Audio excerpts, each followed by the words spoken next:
آمنا بالله صدق الله العلي العظيم. Salawat Muhammad. First of all, we thank Almighty Allah subhanahu wa ta'ala once again for granting us with this wonderful moment, wonderful opportunity, last Thursday of the holy month of Sha'ban. Because certainly if we all remain alive next week, Thursday will fall in the holy month of Ramadan. Tonight, inshallah, I want to take this opportunity to remind myself and remind you, brothers and sisters, on the best way to prepare yourselves for the arrival of this holy month of Ramadan. You know, the verse I've just quoted, I'm sure most of us are familiar with this verse. But in most cases, we do not ponder to reflect upon this particular verse of Quran, where Allah Tabarak wa Ta'ala said, Inna Allah la yughayyiru ma biqawmin hatta yughayyiru ma bi anfusihim. Allah will never and ever change the conditions of people until and unless they decide to change their own conditions. Yani in each and every situation or condition that you find yourself in, if you remain in it, you should know that you are the one who caused it. But if you see some changes also, you should know that you are the one who caused it. So therefore, when you look at this verse, Allah is very clear. لا يغير ما بقوم حتى يغيروا ما بأنفسهم. Conditions can be looked at from two dimensions or two types. You look at your spiritual condition and you look at your physical condition. When we talk of our physical condition, our material condition is part, social, political, whatever you put them. And when we talk of spiritual condition, it means your relationship with Allah and your relationship with Ahlul Bayt, alayhim salatu wassalam.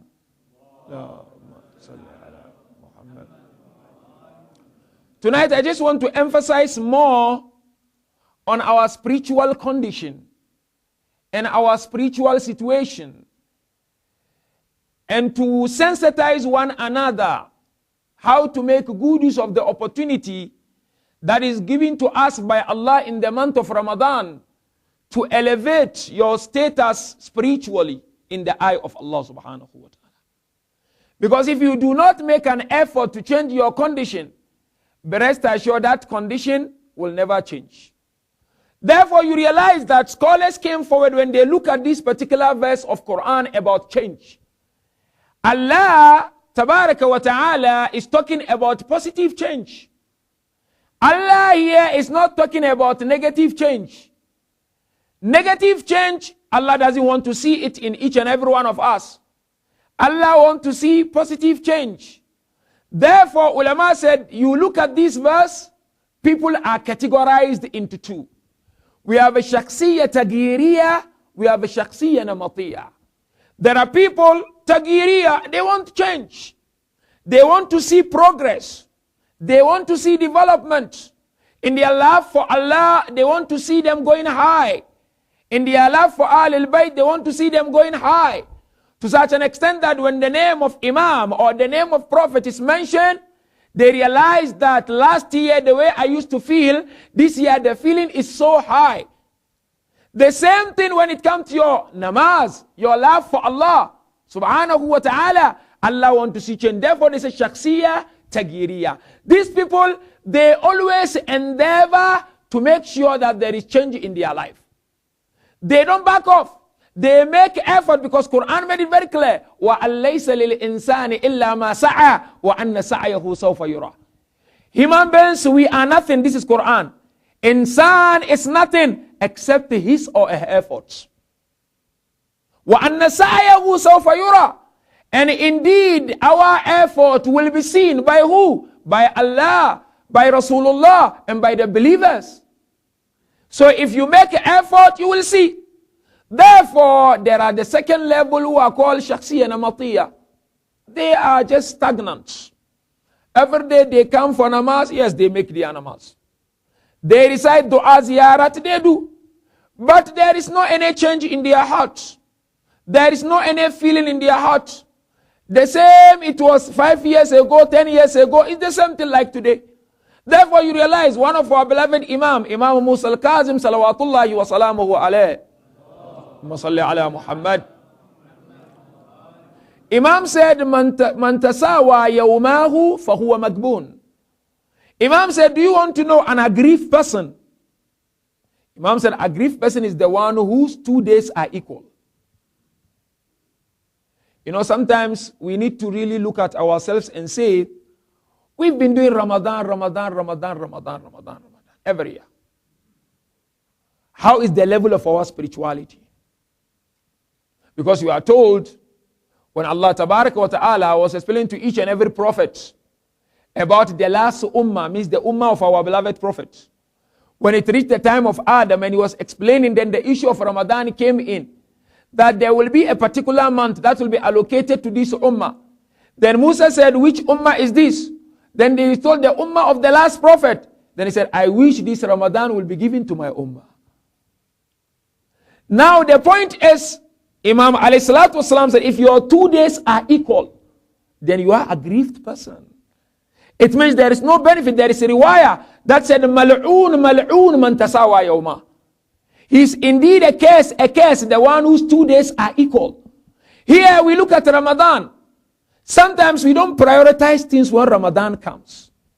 Our priority sometimes is something else which is not primary in the eye of Allah. We focus more on certain secondary matters which are not the primary essence and the primary aim and objective of Ramadan. The main aim of Ramadan, of course, alongside social and other benefit, is spiritual benefit of Ramadan. Now question, how do you welcome this month? And how do you make maximum use of this month? You know, it's just a common logic that when you expect a very important event in your life, you don't sleep, you keep on preparing for that event until it comes and pass. If your house, you're going to have maybe marital ceremony, or you're going to have an important guest coming to you.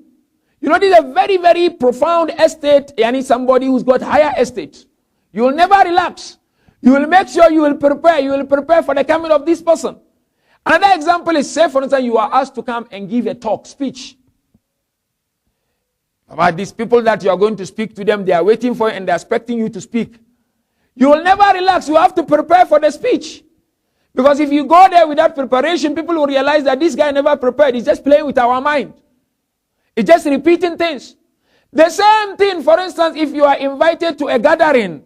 Sometimes you are in your business. How many times you get invitation to your gathering?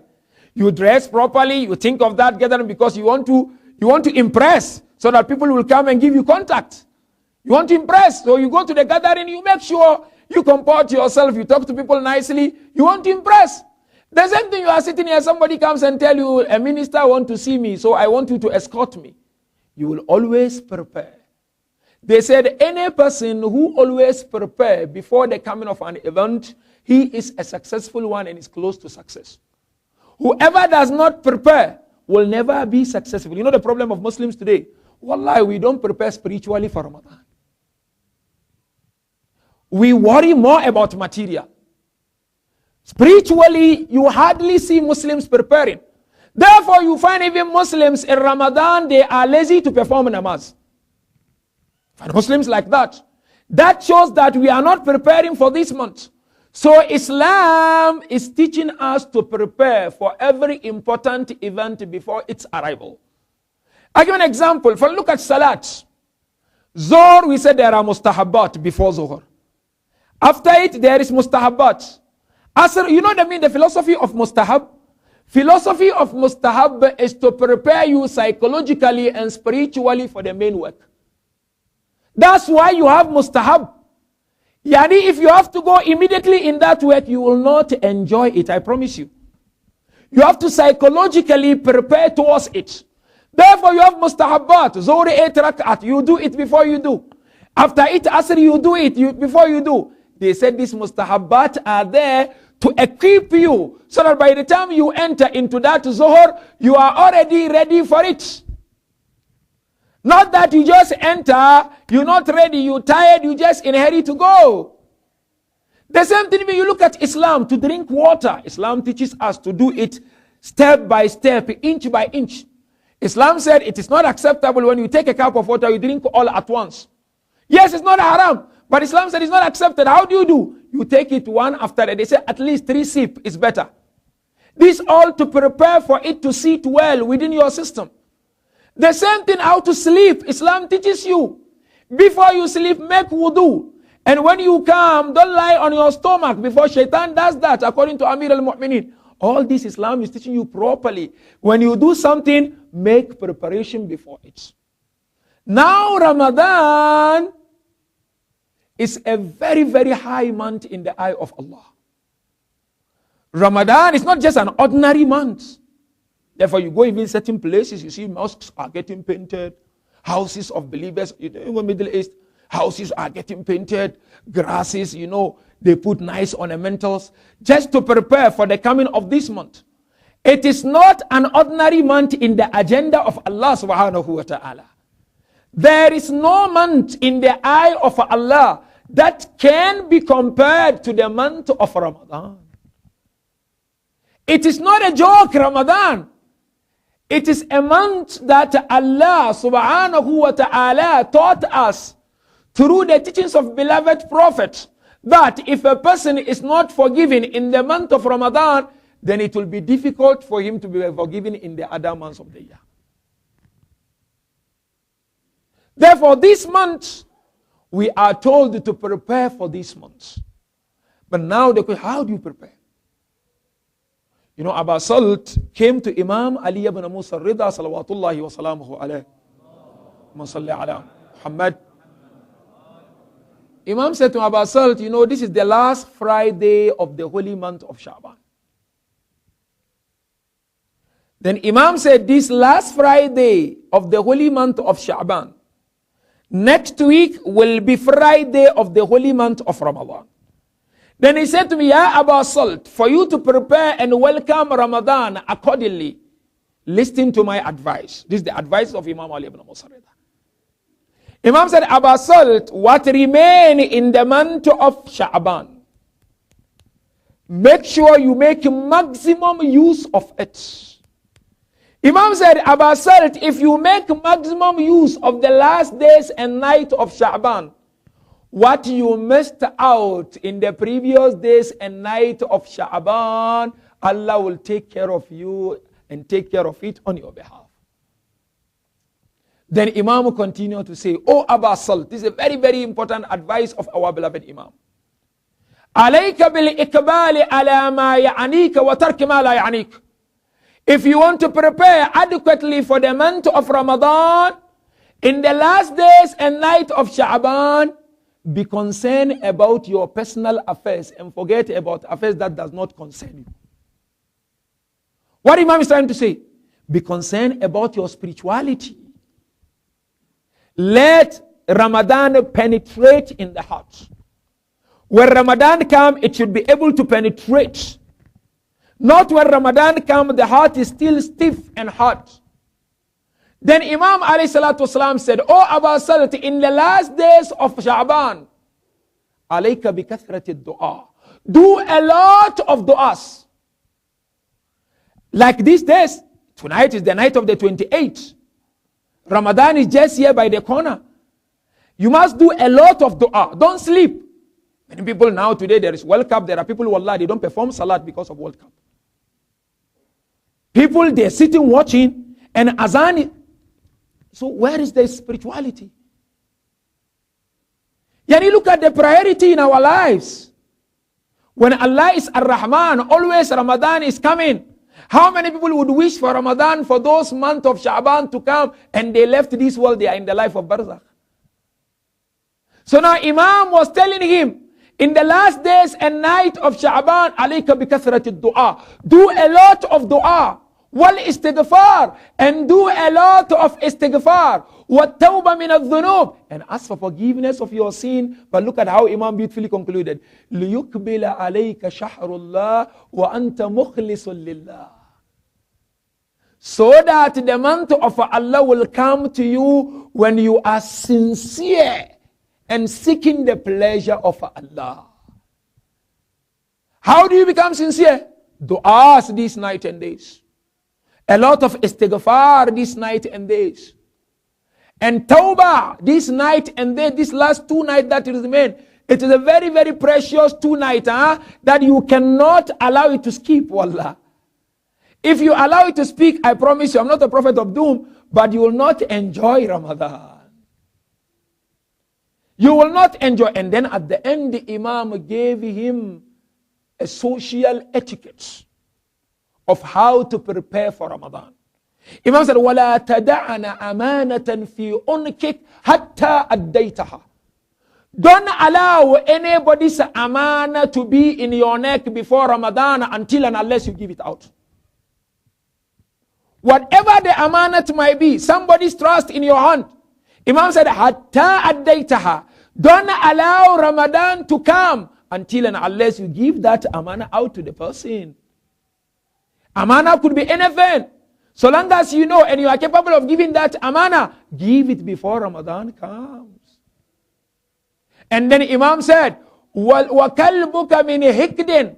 And if there is hatred in your heart, before Ramadan, try to remove that hatred. Then Imam at the end said, وَاتَّقِ اللَّهِ فِي سِرِّكَ وَعَلَانِيَتِكَ. And then fear Allah in hidden and openly. So now the lesson we learned from here are 4 lessons for us to prepare the ground for Ramadan. The first lesson is that everybody try to do this thing. Because you see, it's not, you for instance, I give an example. You go to your business every day. Imagine you go every day and you run at loss. You cannot even break even. How do you feel? Don't you know that we are not breaking even in spirituality? I don't think we are breaking even. We're not. Wallah, we're not. You go to your business and you're not even breaking even. You cannot sleep. You can imagine how much effort and determination you'll make. The same thing in spirituality, you have to break even at least. If you don't make a lot of profit, you have to break even. It has to balance. The cost must come. Now Ramadan comes, days come, night come, amal, ibadah, lectures, and still you are the same. Then you have not broken even. You are lost. You are a loser. You have lost completely. So the first etiquette or the lesson we learn, everybody, when you go back home, check yourself. Check your heart. Check your soul. Do serious self-introspection tonight. Find out if there is some negativity in your heart, just remove it. Try to remove it and ask for divine intervention for it to go out. Before you welcome this holy month and sit in that amal of the first night of Ramadan. I promise you, if these 2 days you make good use of it by fasting, ibadah, Quran, tilawah, when you sit for that amal of the first night of Ramadan, you will feel certain feeling, extraordinary feeling. Wallahi al-azim.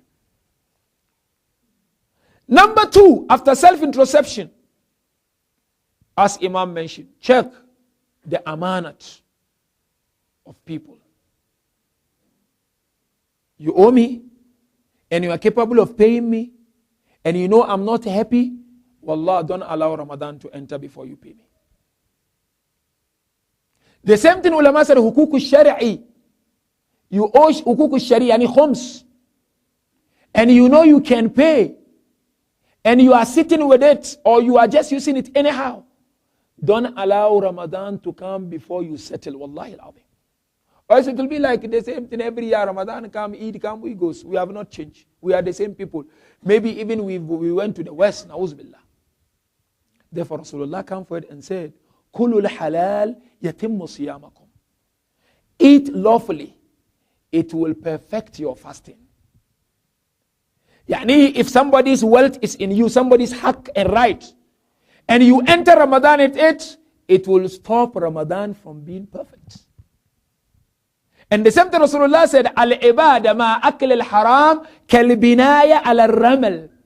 He said, making ibadah, while making ibadah, haram is in the stomach or people's right is with you, it's like building on a sand without any foundation.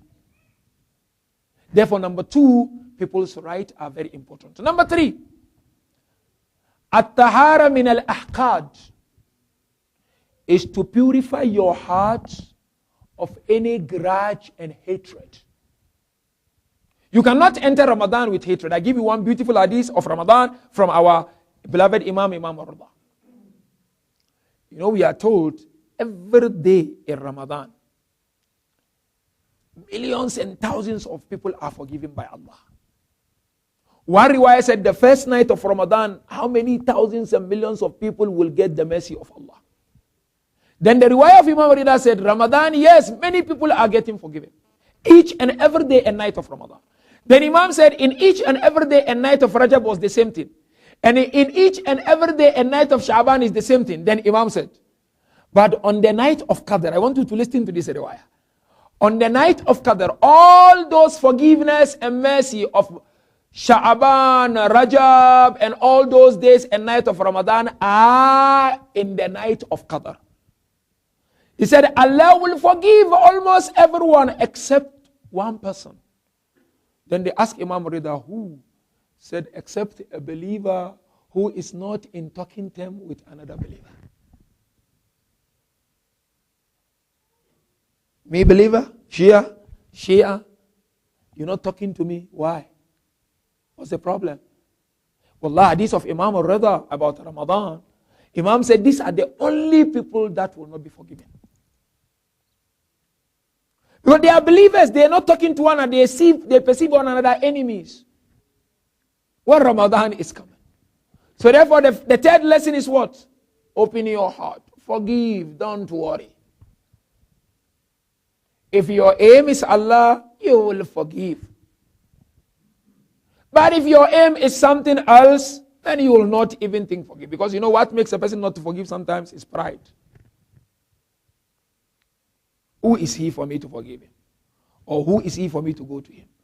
But yes, Imam Rida is telling me and you, if you want to be part of those people who will get the mercy and the forgiveness of Allah in the month of Ramadan, especially in the night of Qadr, you should open the heart and forgive one another. Last but not least, the last lesson. I mentioned last week and I'm repeating it tonight. Every single person must have his own spiritual program. You must have a timetable. You cannot enter Ramadan as an individual and you don't have a timetable for yourself. لا تجعل يوم إفطارك كيوم صومك. We are told, don't make the days you eat equal to the days you do not eat. Yani, don't make days that you're not fasting equal to the days that you are. In fact, there are some people, the days that you are fasting is even higher in terms of enjoyment than the days we don't fast. And I told you last week in my evening khutbah, if you do Sahari, don't do Sahari for you when it's time for Fajr, you become weak, you cannot do. It's not good. Make sure whoever invite you for Sahari, go. But put limitation. You sacrifice the essence of Ramadan. Wallahi. Ramadan is why you are layalihi afdalul layali. Rasulullah said, the night of Ramadan are the best nights. If you don't make tahajjud in Ramadan. You must try to make. So therefore, if you go for Sahari, make sure you put something time. When is this time? I will not pass it. I need to go and sleep and get some rest. If you remain without getting some rest, and you become so weak for even Fajr, there are some people, they don't wake up for Fajr, wallahi, in Ramadan. Because Sahari is longer, you're tired. Naturally, the body also needs some rest. Then it's a waste of time. When Quran said, وَبِالْأَسْحَارِ هُمْ يَسْتَكْفِرُونَ. During Sahari, they are busy asking for forgiveness of Allah subhanahu wa ta'ala. Not all of us are strong that if you remain in Sahari, you will be able to wake up for Tahajjud and make Fajr. So therefore, you must have your own personal program in addition to the Jamaat program. Jamaat program will be there, Amal will be there, lectures will be there. But you need to have a program that will elevate you higher to that level before the night of Qadr comes. Make good use of the opportunity. How do you make the program? One, make program when you sleep, when you wake up. It's very paramount in Ramadan. Make sure there is a program for you when you sleep, when you wake up. Very, very important. Because those nights are the best nights. Those are the nights that Allah wants to hear your voices.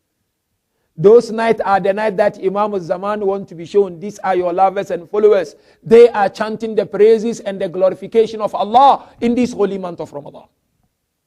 Number 2, make time to recite Quran in the month of Ramadan.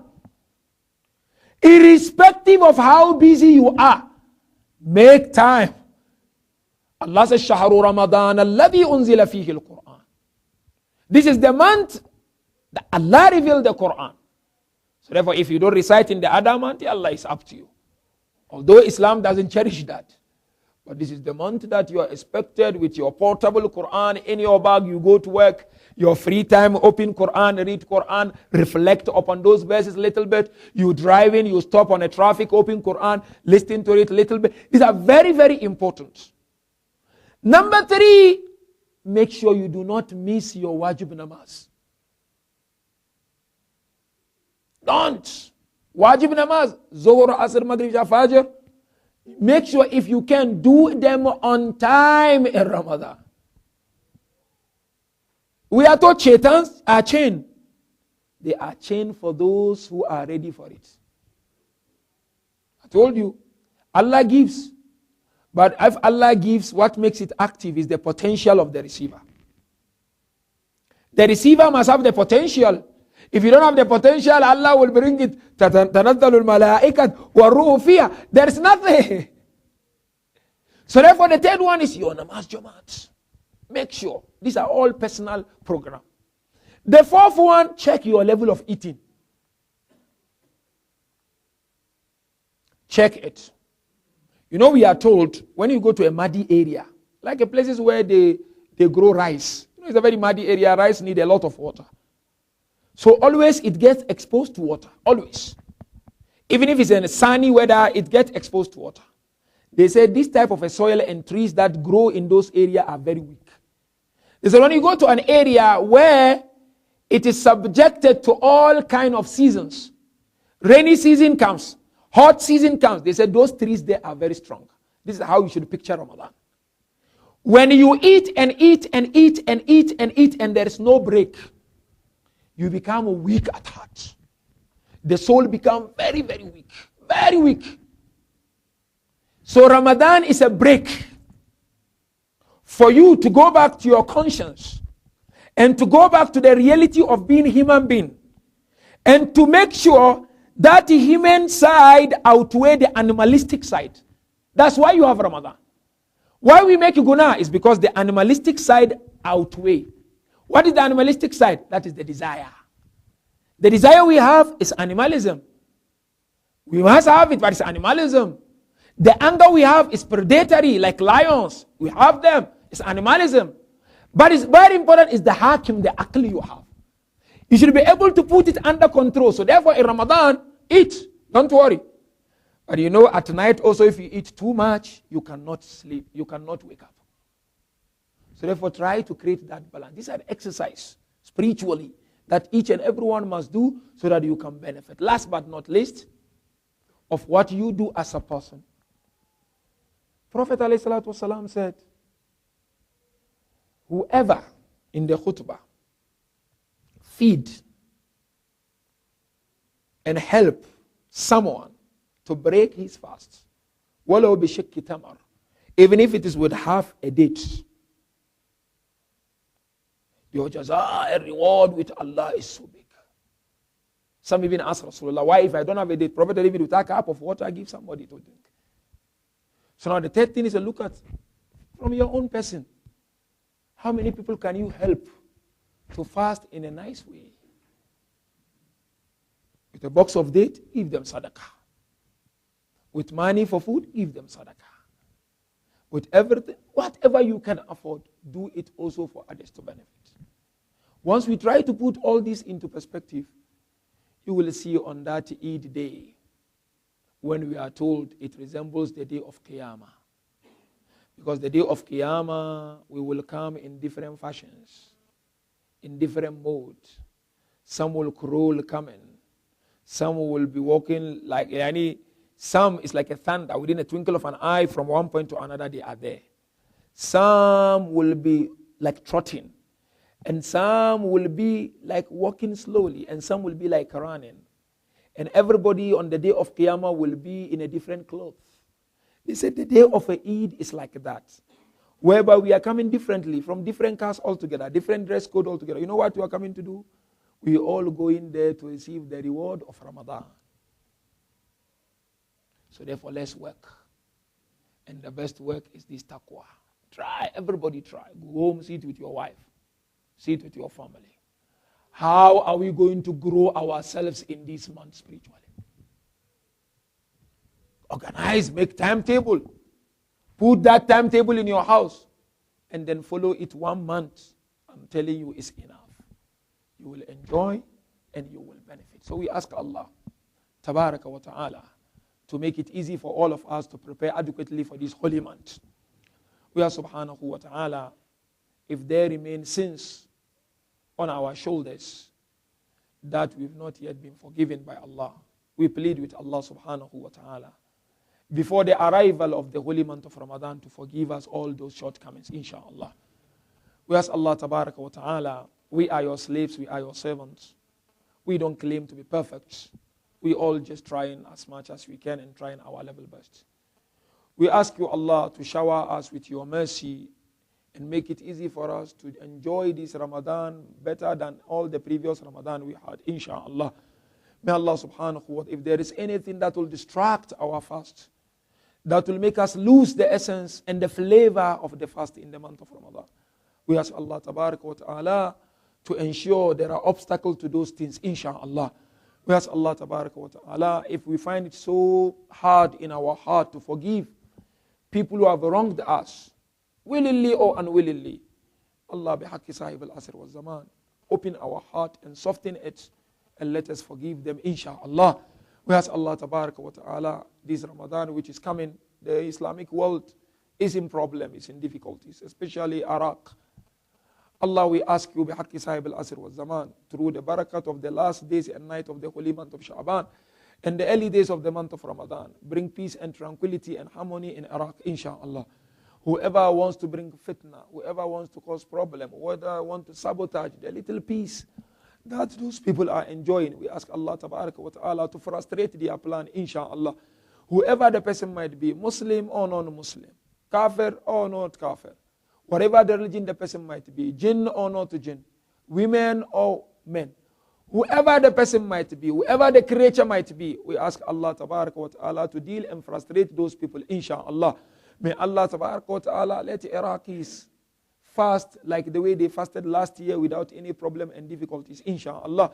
Allahumma ajil li walika al-faraj, inna Allah malaikatahu yusalluna ala nabi, ya ayyuhalladhina amanu sallu alayhi wa sallimu taslima.